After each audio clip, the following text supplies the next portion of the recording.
one of the wealthiest people in early Renaissance Florence, commissioned Gentile da Fabriano to paint a magnificent altarpiece for his family's private chapel in an important church, Santa Trinita. The subject is the Adoration of the Magi. The Magi are, by legend, the three kings who follow a star that leads them to Christ who's just been born, to whom they present gifts, and acknowledge Christ as King of Kings by removing their own crowns and placing them before Christ. This was commissioned by a man who was incredibly wealthy, essentially the king of Florence, but Florence had no kings. Florence was a republic. The city of Florence was an independent political entity that was controlled by the wealthy merchants of the city and the guilds. The people of Florence were independent and proud members of a republic, but then you had this enormous accumulation of wealth, especially in the early 15th century. And this painting is a perfect way of showing off that wealth. The artist came from northern Italy,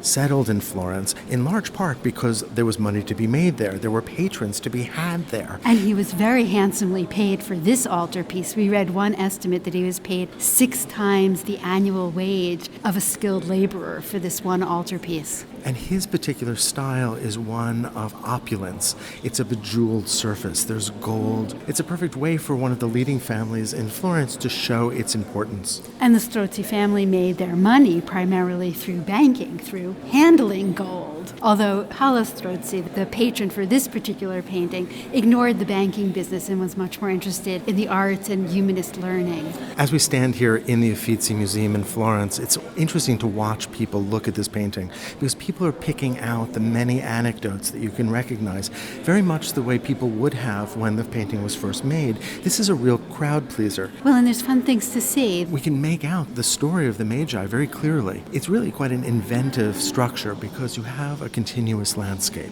But what we're seeing within it are a whole series of moments in time. It's a continuous narrative. In the upper left corner, we can see the three kings very distant, just under the Star of Bethlehem over the sea.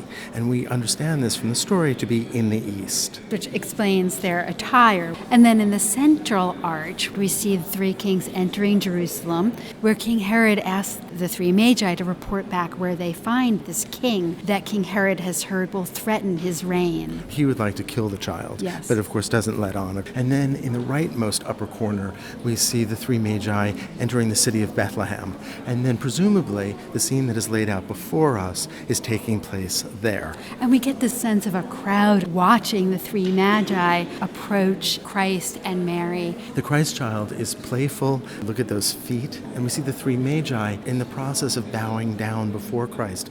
You can see that there are 2 attendants just behind Mary that are examining the first gift, and Joseph is standing just to Mary's left. The spurs are being removed from the youngest Magi's ankles. He's just gotten off his horse and he's about to approach Jesus. In fact, we see lots of pages. There is a sense of the courtliness of this scene. The spurs that we were talking about are really marvelous. They're actually built up to be 3-dimensional, and this is done with plaster that is then gilded. But what it makes it look like is that it's a solid piece of gold, that this is jewelry attached to the image itself. You can see why that kind of treatment of the gold might appeal to as wealthy a patron as Paolo Strozzi. Now, the style of this painting is generally referred to as International Gothic. This is that last moment of the Gothic before the Renaissance will develop.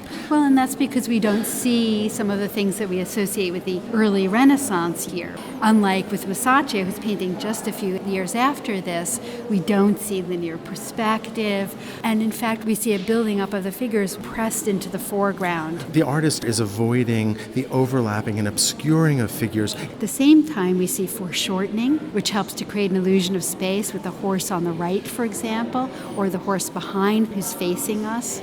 And, of course, diminishing scale. The figures get smaller as we're meant to read them going further back in space. The artist may have been influenced by somebody like Ambrogio Lorenzetti, who had created an extensive landscape in the city of Siena. The figures are still somewhat elongated, especially if you look at the Virgin Mary. Although the artist is using modeling to describe her knees and her thighs, if she were to stand up, I think we would see her as being tall and thin. Well, I think the emphasis here is on her elegance, her beauty, as opposed to her anatomical accuracy. Which would be a very Gothic thing and not a very Renaissance thing.